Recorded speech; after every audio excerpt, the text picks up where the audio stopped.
to What the Fertility. Today we have Bailey on with us, who was diagnosed with premature menopause at 25 years old. So today she's really going to walk us through her very long journey through fertility preservation. So welcome, Bailey. Hi. Hi, we're so excited to have you. I am very interested in learning about this topic. I have a close friend that did fertility preservation. She did it because she didn't have a partner and she was in her 30s, but I am really interested to hear your story. If you kind of want to walk us through, really how you even knew at 25 you were going to have to walk this path. Yeah, so it was March of 2020, and we all know what happened around then. Yeah. um, and I'm an actor by trade, but I was working at a hospital as my survival job. So I was one of those essential workers during the early days of the pandemic. I was living in Washington, D.C.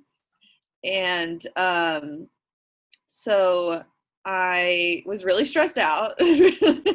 And I started to get really bad night sweats, like really bad. And then my hair started falling out in clumps. And I honestly just took it to be nerves and to be stress, until about June or July. It just continuously got worse. And I was like, okay, well, the pandemic is continuing. So I feel like my stress level is a little less than it was in the early days, when we were all like, what is happening? Yeah. And so I went to my psychiatrist and was like, because I'd read that maybe some of my medicine could cause those symptoms. And he was like, no, you've been on those meds for too long. That would happen if you just started. Then I went to my primary care physician and he said, you're fine. It's no big deal. And then I just happened to have an annual gyne appointment set up in July that I had set up the year before. Sure. And it didn't get canceled, which was exciting because during the beginning of the pandemic, every doctor's appointment you ever had that wasn't necessary was getting canceled. So I told my OBGYN, her name was Dr. Swanson in Virginia. I said, hey, I think my hormones might be off. I'm sweating, my hair's falling out. I don't feel good. And she said, oh, okay, well, we'll just run a blood test just to be sure. And I was like, okay, cool. And she did, and took me seriously, which was nice. I thought it might just be my IUD, because those of us who have had an IUD, sometimes they can just make you go off a roller coaster sometimes. And I remember I was sitting in my office at work and I got a phone call. Usually, when you get a lab results call, it's a nurse or it's, a medical assistant, but I got a call from my doctor, directly. I can relate to that. Yeah, when you're the doctor and you're like, oh God, this is not what's good. wrong? Yeah, you're like, and I remember sitting there and she goes, so most of your hormones are normal, but your AMH is so incredibly low and your FSH is pretty high. So you need to freeze your eggs. And I just remember being like, what? It is 2:00 in the afternoon. I'm not prepared to hear this. I didn't even know what any of it meant. I was just kind of in shock. And I didn't ask the questions I needed to because I didn't know what to ask. Yeah.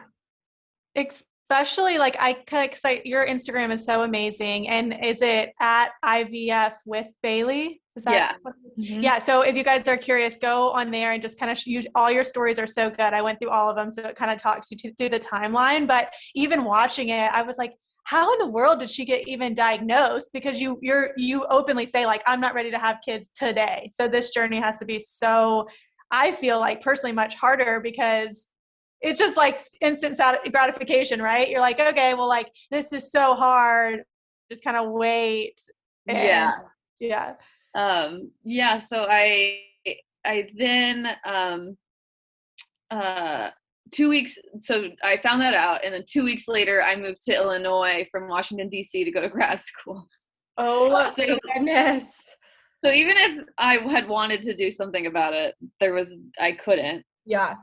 I remember when I first told my husband, I was sobbing and just like full of emotions, just not really sure. And his his initial response was, "Well, we can have a baby right now." I was like, "No." You're like, "No." You're like, I'm 25. I'm going to grad school. I have plans, man. Yeah, I was like, "No, we're not doing that." And his heart was in a good place, but that's not what I had wanted to hear.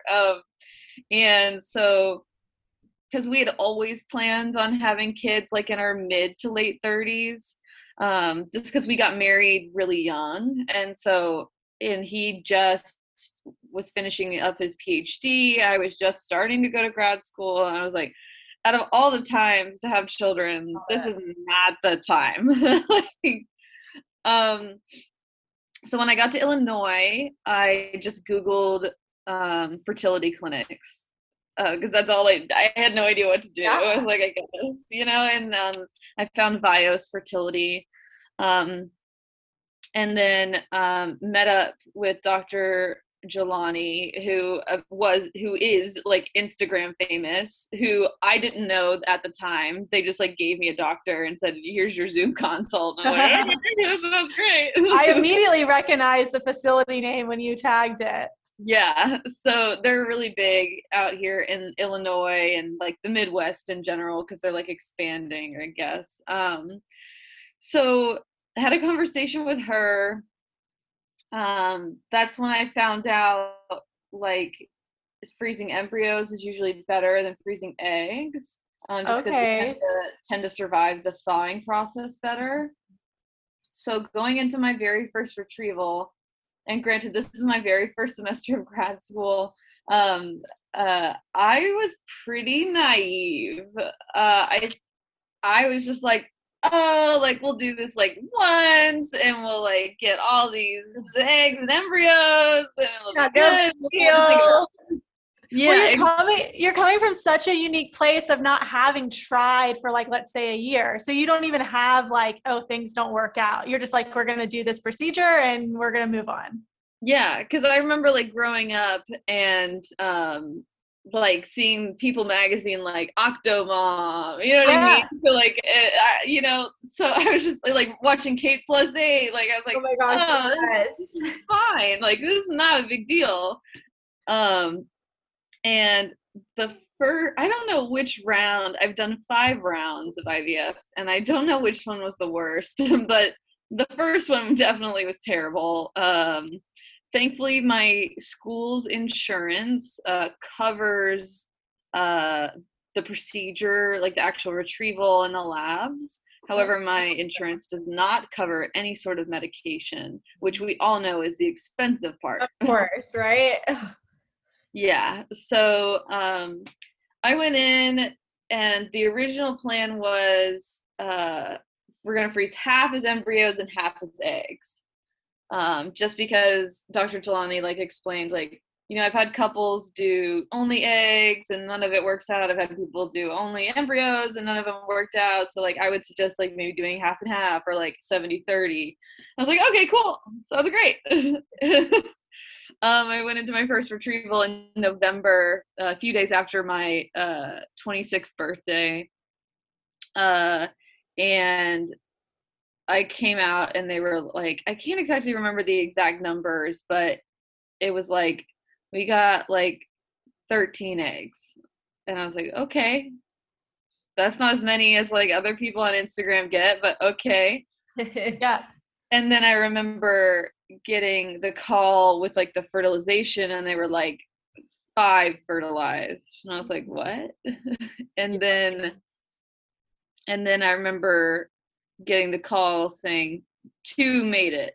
So a lot of people have very strong opinions on PGT or genetic testing. Christian and I don't share any genetic mutations or whatever, because we did all the genetic testing, carrier screening. Mm-hmm. But I'm a very firm believer in, if I'm going to spend $800 a year to store an embryo, I need to know if it's normal. Okay, like, I didn't even think about that. You're having to pay those storage costs, especially if you're 26, for almost 10 years.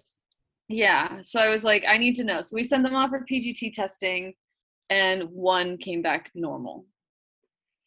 God. And that was, I think, the biggest slap in the face, because I was just like, one?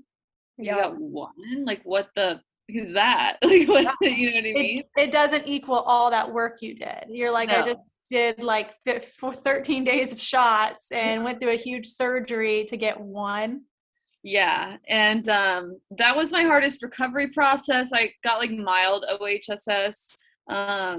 But I remember being very upset, and we had our consult with our doctor, and she was like, well, usually if you do it back to back, your body's already pumped up of hormones, so it'll go better. And I was like, okay, I can do it. I can do it again. Like, I was like, I got this. I can do it. Love Do that. it again. You're kind of like on that roller coaster. You're like, all right, I'm still in it. Like, I have the momentum. Let's go. Yeah.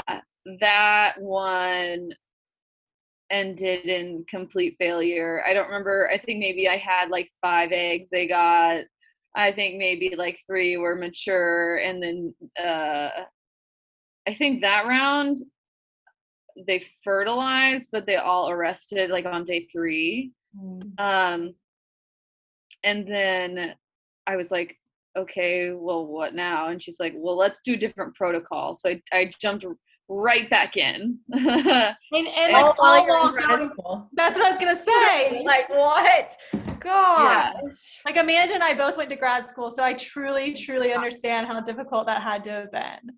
Yeah, it was really, really rough. I mean, anyone who's gone through a stim cycle knows how your hormones get, and how uncomfortable you are, and how upset you can get at any little thing. For sure. So I did a Lupron protocol in January of 2021, and I think that might have been the worst cycle I've ever done. I was on stims for 23 days. Oh my goodness. That's a long stimming process. Mm-hmm. Yeah. So can we back up to the Lupron? So that was kind of something that they were entertaining with me. How long did they have you on Lupron? Because isn't it kind of a long time? Yeah, normally it's 2 weeks. Okay. But I went 23 days. Wow. I was only getting 4 follicles, 2 on each side.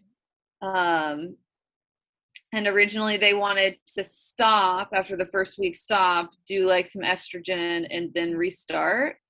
But I couldn't do that, because the whole point of me doing the cycle over Christmas break was so that I didn't have to do it while I was in the semester of school. And so I refused. I said, no, I can't cancel the cycle. I can't do it. I physically can't. Like, I have to go to grad school, and my clinic is 3.5 hours away. I noticed that too. Yeah. Like, you're driving 6 hours round trip every time you go there. Yeah. So, I mean, like, props to you. Like, how do I do that? I get up at like 5 in the morning, and then I drive, and then I come back. I saw something on your story where you like had to stop mid-drive because of your shot time. And you're like, well, I literally have to give myself a shot, but I'm not even home yet. Yeah. So I was like in a gas station, like basically shooting up, and I remember doing it, and like a guy in the gas pump next to me like looked over at me while I'm like going like this with the syringe, and I'm like, like, just trying to have a kid. Like, it's legal, I promise, it's legal. Yeah, I was like, I swear to God, like, this is not what you think it is. And like, the other thing, and I'll let you get back into it, but the other thing is, like, as you're speaking, I'm like, well, she can't just convert to an IUI because they don't want kids right now. So you're really limited. Mm-hmm. Yeah. That was the worst cycle mentally. That was also the time, 23 days is a long time. And I remember because my clinic that I monitor at is in a place called Aurora, which is 3.5 hours from me. But the actual like retrieval main clinic is in Chicago, which is about 4 hours away. And so we drove up to Chicago, and I'd been on stims for 23 days, and I was not happy. And we like pulled up to the hotel, and the night before, because my retrieval was at like 7 a.m. the next day, so there was no way we were gonna get up at like 2 a.m. to go the day of. And we were in the car, and my husband Christian called. We were staying at a Hampton Inn, and he called it the Hilton, and I screamed at him. Just full on meltdown, like, what? It's a Hampton. What is wrong with you? Like just like completely off my rocker. Oh, I so relate to that. Oh my God, I had so many meltdowns and freakouts at my husband, so I get that so much. and unfortunately, Christian's like, you need to apologize, and I'm like, I can't apologize right now. Thankfully he's a saint. All of our spouses are, any spouse that goes through IVF and doesn't leave is a saint. Literally. Yeah. So that protocol went terribly.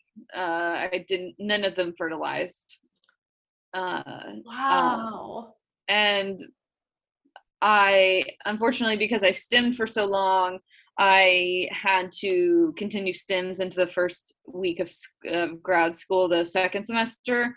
And so I remember I was, and you have to do the shots at the certain times, right? And so when I'm a grad student, I teach undergraduates. I tend to keep certain parts of my life private from the undergrads because I'm almost 10 years older than a lot of them, but I had to do my shots at a certain time, and I had a call back for one of those shows, and I had to like go in a corner with my cooler and like give myself shots like in the back of the theater.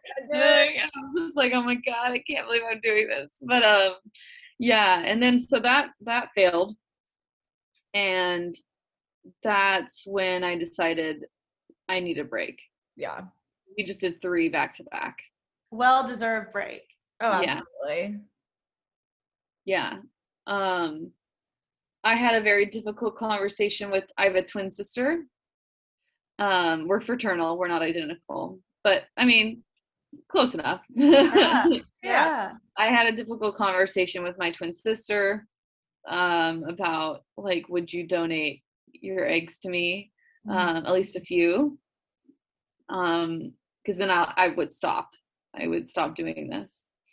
And she said she had to talk to her husband about it, which I totally understood.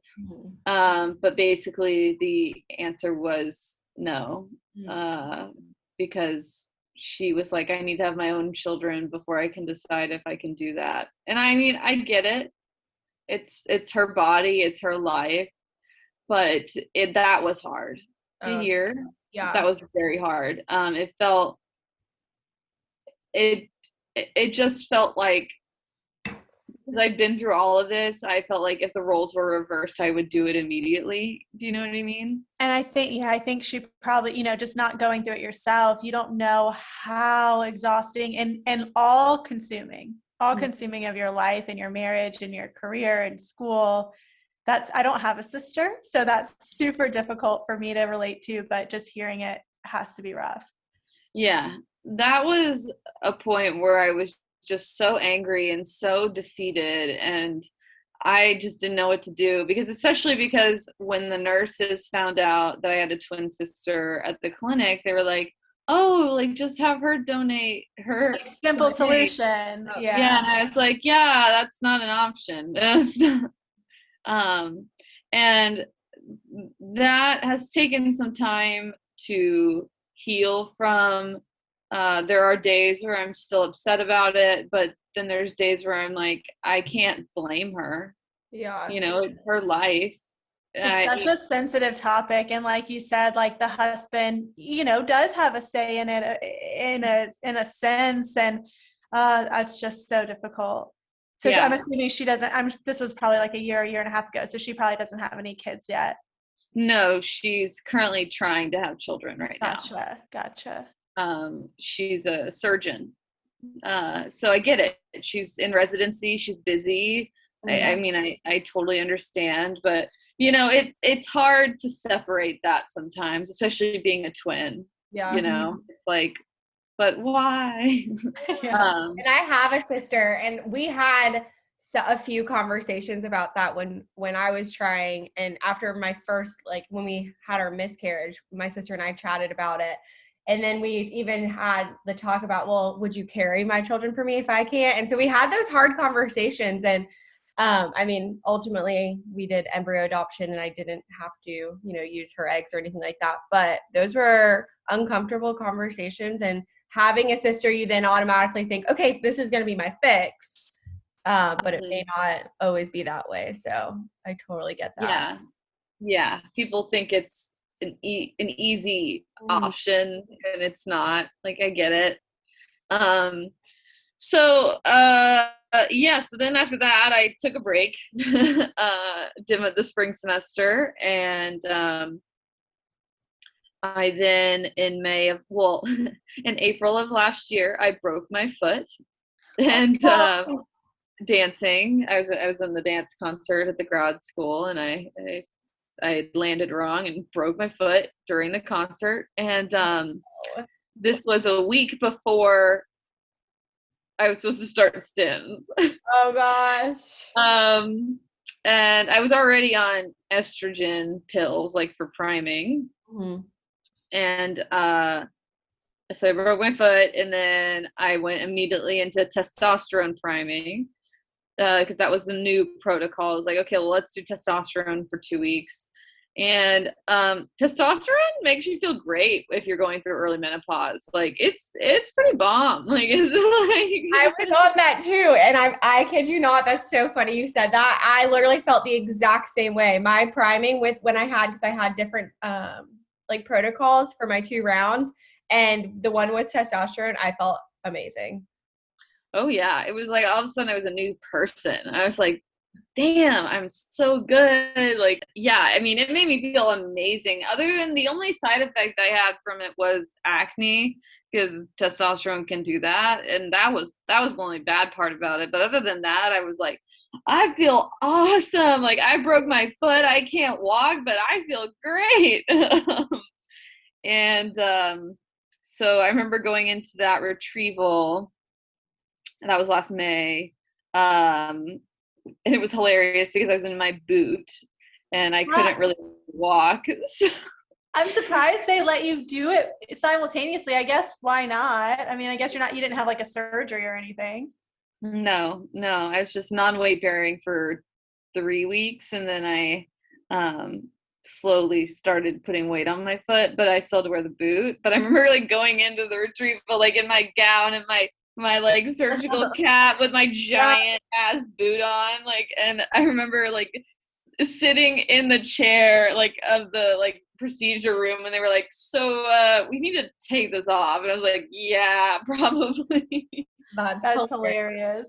This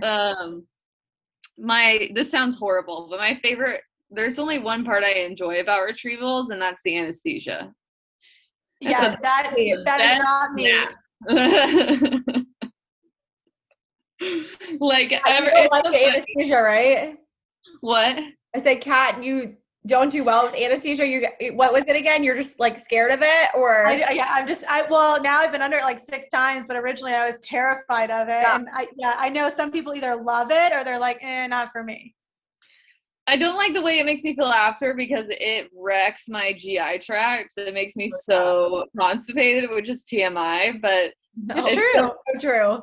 But it's so funny, like going in, like, especially after this is my 5th round at this point, and the anesthesiologist is like trying to explain it to me, and I'm just like, put it in, I'm ready. I'm with this. I'll do it myself. Give it to me.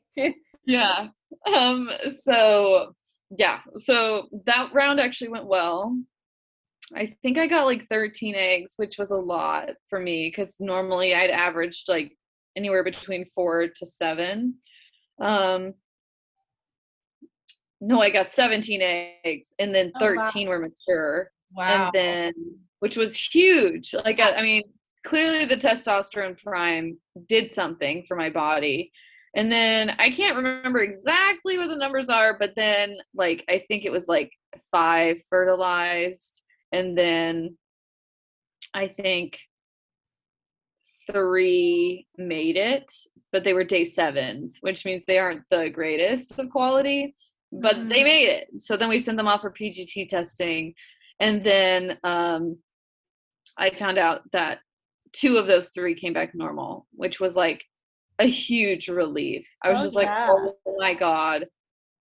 It took 5 rounds to, no, 4 rounds to get here. And so at the 4 rounds, you now have 3 frozen embryos that are also PGT tested. Correct. And I'm very nervous because I have a lot of friends on Instagram and stuff, you know, who have like 9 embryos and then like none of them take, right, when they go to actually get pregnant. So I'm just like, you know, if I could have a few more, I just wanted about 5. If I could have 5, then I would feel better, because 3 is a 60 to 70% chance of 1 kid. And I was like, I think that's so hard in your shoes, because it's not like, okay, you have your 3, you can be a little worried about it, but then you can start the transfer process and kind of shift as you move along. And for you, you're like, I gotta preserve now. And if I don't make the right decision now, man, that's tough. Yeah.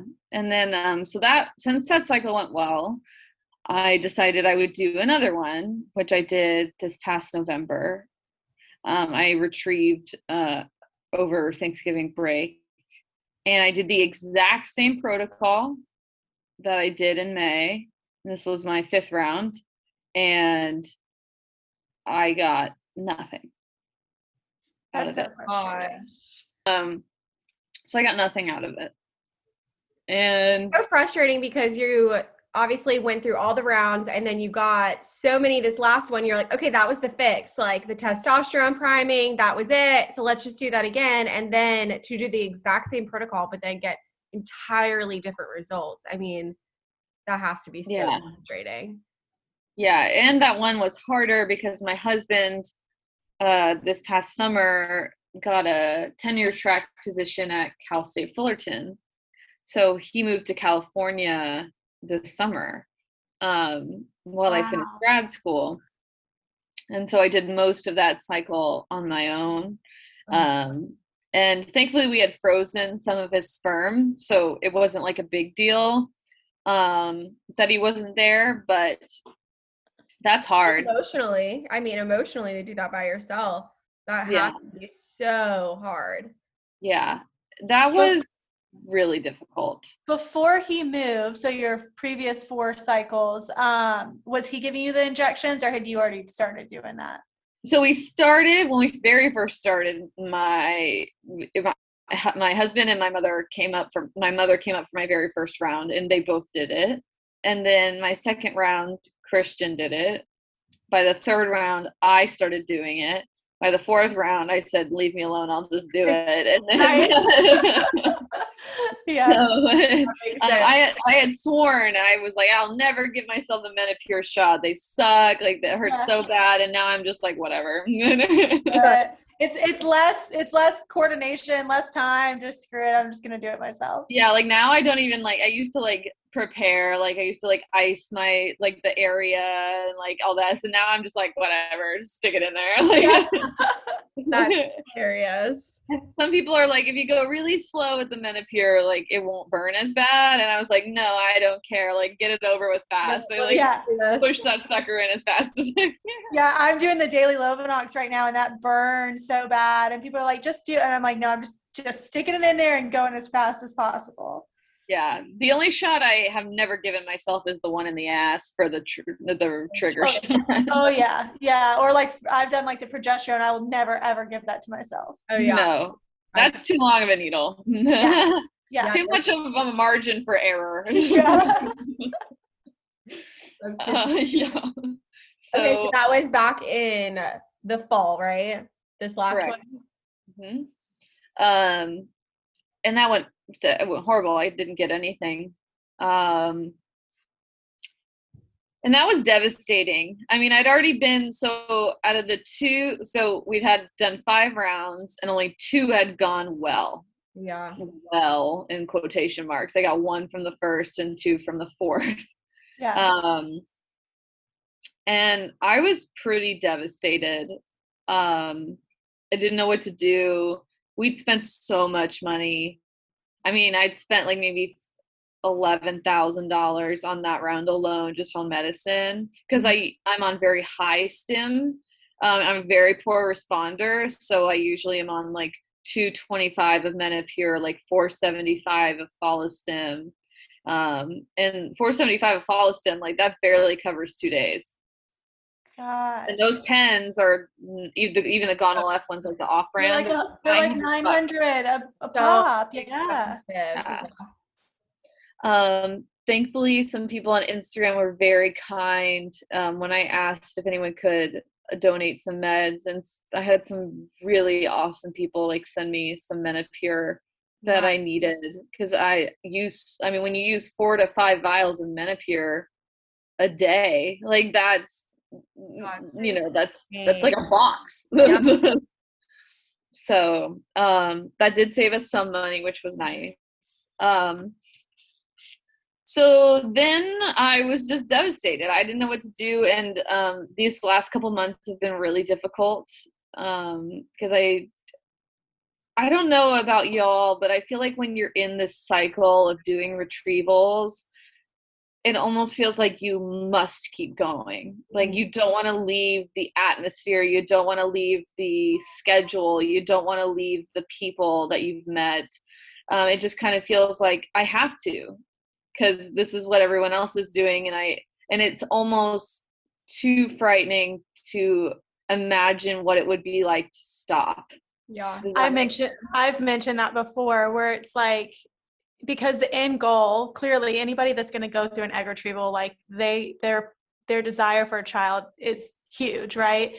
And so like you're like, there's no other option. If I stop, I'm eventually going to have to start back up again, and I don't know if I'll have enough courage to start back up again once I stop. Yeah, exactly. And I was so upset about our round in November that went horribly. I spoke with my psychiatrist and Christian, and my psychiatrist was like, enjoy your break, enjoy Christmas break. Don't think about it. Don't even consider what you're going to do next. Just enjoy your break and then think about it when you come back.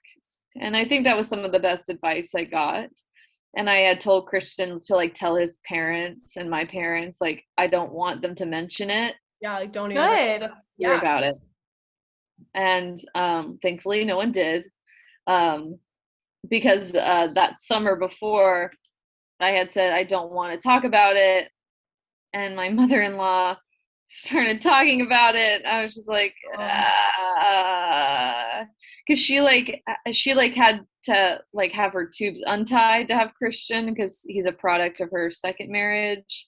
And like, yes, she did go through some, like she took some Clomid and stuff like that, but it's not, that was almost 30 years ago. Like it's a little different now. And I just was like, I can't talk about this, especially not with my mother-in-law. This is different dynamic, right? No, and she's the sweetest woman I've ever met, and I love her to death. But I was just like, nah, I don't want to have this conversation. Like, no. And thankfully, no one talked about it. No one mentioned it. They all knew it went horribly because I don't keep that a secret, especially because my parents and my in-laws and my grandparents have helped us pay for it. But had a very nice Christmas, got to see Christian, got to spend a whole month with him because, he doesn't live in Illinois with me. And when we went to California after the Christmas to spend time with my dog, and Christian and I had a long conversation, and then continued to have some long conversations after I'd left about what we were going to do. And I kind of had this is a trigger warning for people out there, but I was in such a dark place when I came back, just so upset about how horribly these have all gone, and how I felt like my body was betraying me, and I'm on hormone replacement therapy, so I have to take estrogen patches every few days. And I still get hot flashes. I still go get all the menopausal symptoms, but they're less so. But I just felt trapped, and I felt like my body was failing me, and I was having suicidal ideations because I just didn't know what else to do. My husband wasn't there. I was alone. I was struggling in school just with some personal problems, and I I just felt like a pull from every side about what to do. Yeah. And thankfully I went to my psychiatrist and, mentioned all this and talked to him, and, I'm on different meds now, and now I'm in therapy, which I absolutely hate, but I'm there. I don't like to talk about my feelings in front of other people. I like to keep it all bottled inside. You're doing a great job today. Yeah, I would not have thought that. And so after all of that, had another long conversation with Christian, and we decided that we'll do one more round. We'll do round 6 this June. I am doing a 3-month human growth hormone prime starting now. Wow. Then I'll do a 2-week testosterone prime, and then I'll do a retrieval in June with stims and all that. But I just I mentally and physically and financially can't do more. I mean, 6 rounds is a lot. That is so 6 many. 6 is definitely on that upper end of like, there's probably only a small percentage of people that have gone through that. Yeah, and I had a follow-up appointment with my RE, Dr. Jelani, about next steps, and I told her flat out, I said, this is the last one. If it goes poorly, this is the last one. Mm-hmm. And she, I love her to death, but she's like always optimistic, and she's like, it won't go poorly. And I'm like, but that's what we said the last. Yeah. Yeah. Right now, the odds are not in my favor. We've done 5 and 2 have gone poorly. If I do 6 rounds and it goes poorly, that's 2 out of 6. That is pretty shitty odds. So, pardon my French. Yeah. I'm so invested in this for you for the 6th one. I mean, I just, from my perspective, I went through one egg retrieval, but like for me, pregnancy wise, it was kind of the same thing. Like, gosh, I've been pregnant 7 times. The first 6 didn't work out. Why is this going to be different? Why would I want to try again? And I can relate a lot to just how you're feeling in a totally different space though. Yeah. And it's hard because I have a lot of friends on Instagram who are going through egg retrievals, who are going through FETs, but not very many of them are doing it for preservation. And that's difficult because there becomes a point where it's like you're invested in their egg retrieval and what happens, but then for me, when they start on their FET process, it's kind of like I can't relate as much. Like I'm rooting for them, but at the same time, it's like once they get pregnant, and if it goes well, it's kind of like, okay, well, I don't really have a whole lot in common anymore. Not there yet. Yeah. And it's been really hard because I have 2 great friends of mine one lives in Chicago, one lives back in DC, and both are pregnant right now. And it's a different kind. I know some women who are trying to get pregnant and can't get pregnant. I can understand the way they feel. Mine is almost in a way, when I see them, I'm happy for them, I'm excited for them, but at the same, because I don't want a kid right now, so I don't have that yearning desire of like, oh, I wish it was me. But there's this frustration and jealousy that comes with like, you got a baby for free. Do you know what I mean? Oh, and that's really hard to reconcile with, you know, for me to be so happy for them, and they're on a different stage of their life. I'm happy. I'm so glad that they've decided to grow their families, but at the same time, it's so frustrating because they don't know what it's like to not know if this will ever work. Mm-hmm. No, and I totally relate to that. And I have a 4-month-old, and we did embryo adoption. And so I still even like seeing friends or family members or whoever that get pregnant just super easy.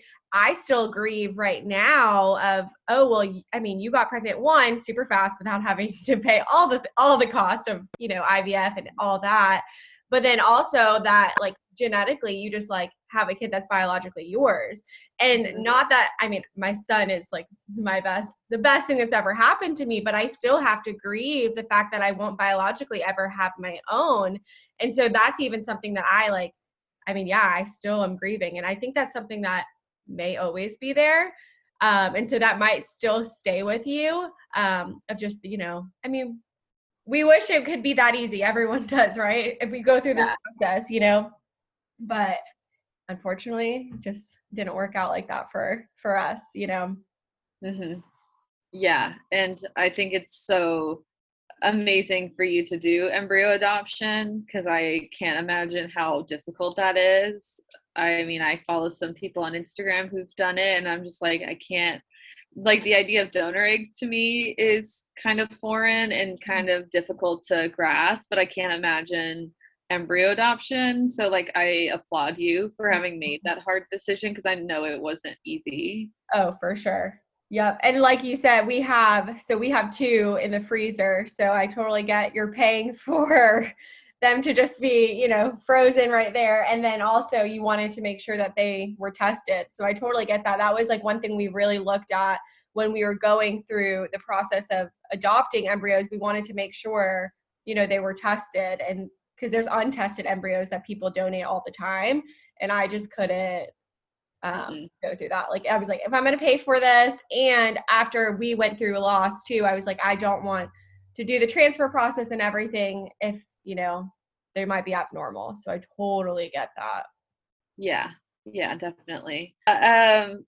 Christian and I have kind of decided good, bad, or ugly. Round 6 is probably going to be it, at least for now. Maybe I'll do another one when I move out to California, but do you have like a target number that like you feel comfortable with? Is there like something specifically striving for, like, okay, that's enough embryos in storage, I'm good here? If I could get 5 total, if I could get just 2 more, I would feel comfortable, which is hard because it's like 2 more, that's not that many. But like the way my results have always happened, it's like I'll get these eggs and then our fertilization is always really low because, quote from the embryologist, your eggs are really hard. Like, I guess they're hard to penetrate. Interesting. They're such bad quality, and which is so frustrating because like I've done all of the, you know, it starts with the egg, like don't eat whatever, you take all these supplements, and it still didn't matter.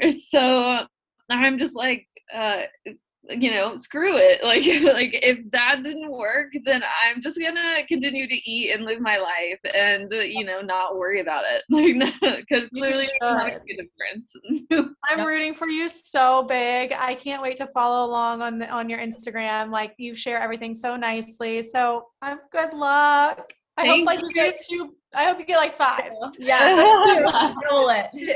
Even if I got 1 more, I'd be pleased. Like, at this rate. But thank you guys so much for letting me come on. I saw your new Instagram account a few months ago and was like, oh, I want to talk to them. They seem cool. Yeah, this was so informative. I'm so excited to share this. And I mean, I personally know some friends that would be really, really interested in hearing this story and just your journey through what fertility preservation looks like. Because like I said at the beginning, you know, I'm in my 30s, so I have a lot of friends and family members that are in their, you know, 34 and up that actually don't have a partner. And so they're like, okay, okay, well, like, I really want a kid. And I just shared on my Instagram yesterday, I had a friend, she's 31, was like, I'm going to be a single mother by choice, and then ran into all of these problems, like reoccurrent loss and diminished ovarian reserve. And she's like, oh my gosh, I got to do it. And she just delivered her little boy yesterday. So that's exciting. yeah, I love this topic, and I really appreciate you coming on and sharing everything. And we will definitely